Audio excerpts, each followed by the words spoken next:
Casio sent me this ginormous box, but what is inside? When Casio asked me if I wanted to review one of their new watches, I wasn't quite expecting the box to be this big. When I opened it up, the package came with a Rubik's Cube. It also came with some Pop Rocks candy. So what's the tie-in between all of these things? Well, this is the new Casiotron TRN 50, a 50th anniversary limited edition watch to celebrate the first Casiotron watch. Because it was released in 1974, as you can see on this little card here, they also included some other things that were introduced in 1974, like the Rubik's Cube and also the popping candy. I'd only seen the images online, and then Russell over at the Mad Watch Collector did a great review of this watch as well. When you open the box, you've got the black outer and then the silver inside. Now this again is using Casio's theme of renewable or recyclable materials. Entire box is made of paper, including the watch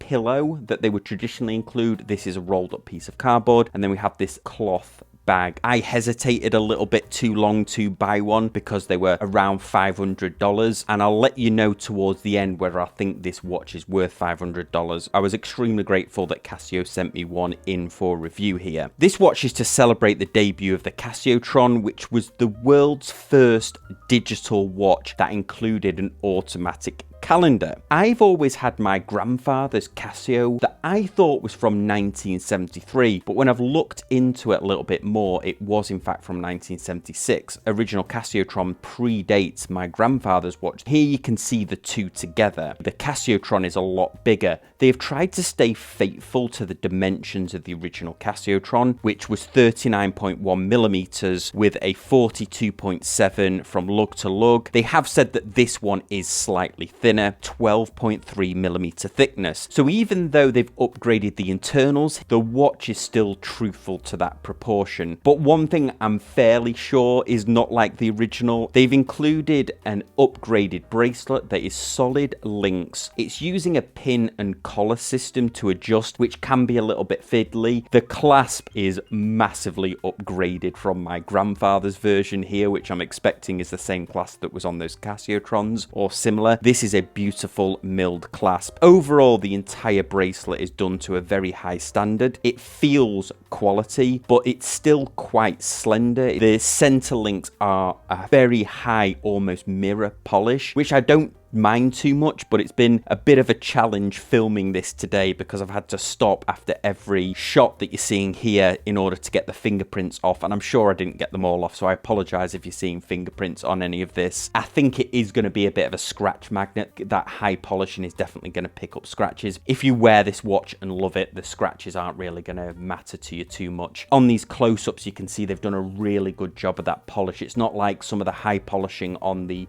more entry-level Casios where you can see a little bit of machine lines. This one is done to a very high standard. There's also a polishing on the flanks, and also the entire side of the case is polished, as well as the bezel on the outer that's shrouding the LCD. They've really gone all out on this watch. It feels quality. It has a nice weight to it. The only thing they seem to have skimped on is the fact that this is using mineral crystal, which confuses me a little bit because even though they keep sapphire for the higher end G-Shocks, on some of the Casios, even ones in the $99 range, they've used a sapphire crystal. It doesn't specifically say online, but I think the back is also mineral crystal, and I'm guessing that's because of the Bluetooth antenna that might be in there, and also the antenna for the atomic timekeeping, because this also has atomic timekeeping in it. One of the cool features of this is that it does link with an app. Now, it might be a little bit overkill having this link with an app for this specific watch, because its main features are world time, stopwatch, a countdown timer, and then the main time. And because it does have that atomic timekeeping, if you're in an area that can receive that signal, it will set itself each night. Or you can use another app that I showed you on a previous video where it will broadcast the signal. So if you've got any watches that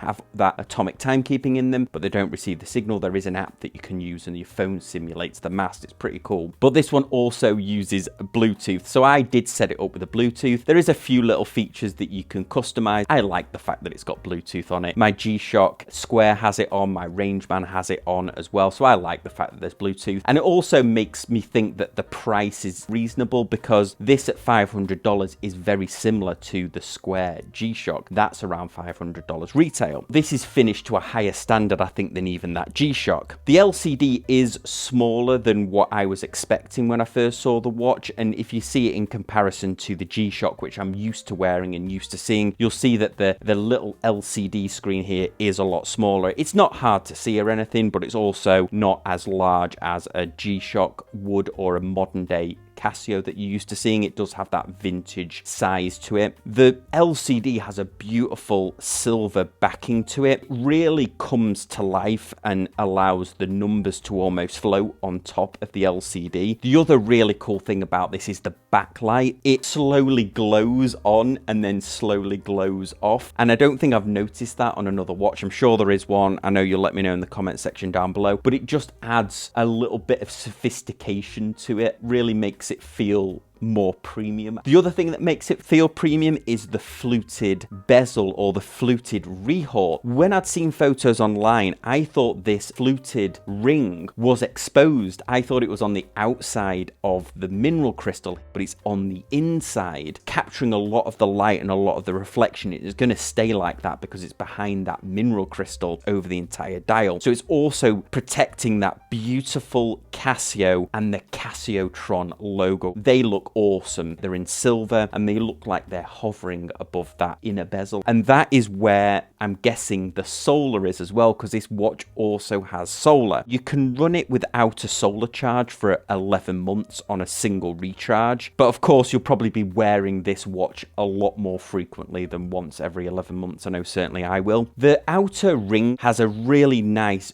grey gradient, darker at the top where the logos are, and then it becomes lighter as we get into the middle. It does mean that in some lights, the Casiotron logo at the bottom is a little bit more difficult to see. The buttons sit about 1 millimeter or 0.5 millimeter out of the case, so they're easy to press. You get a satisfying feel to the buttons. It doesn't feel cheap at all. Even though the dimensions on the wrist are 39 millimeters, it does feel slightly smaller than that. I think it wears slightly small. Here you can see it in reference to a Fears watch that is also 39 millimeters, about the same size in dimensions, but as you can see, the Fears watch visually looks a lot bigger, and it's also lower profile. Visually looks more like a 37, maybe 38 millimeter watch, which again, for a vintage inspired watch, is probably about what you're expecting when you see it on your wrist. I think if they'd blown this up and made it a lot bigger, I don't think it would have quite looked right. I don't think it would have quite given the same respect to that original design. The watch only has a 50-meter water resistance, so probably I wouldn't go swimming in this. $500 certainly made me pause when I was thinking about buying it, thinking, oh, is it really worth $500? But when you see it in person, I think you definitely can see where all of that $500 has gone in terms of the fit and finish, the bracelet, the way that the case has been machined, effort that they've gone to apply the logos, the way that the light sort of glows up and glows back down again. The logo on the side is their vintage logo, which came on the original Casiotrons, which I think is something to do with their original offices, if I'm remembering correctly. I like it because it looks like Skynet or something along those lines, or perhaps a Casio Secret Society logo. I quite like the way they've done that. We're now to the most important part of these reviews. What do you think? Let me know in the comment section down below. I'll leave a link to this watch in the description, but unfortunately, I think they're completely sold out. There was a limited edition number of 4,000. On their website, you can click notify me instead of it just saying sold out, so I'm not sure if they'll do another batch or perhaps a different color. I think one of these in gold would look pretty cool as well. See you next time on Casual Watch Reviews.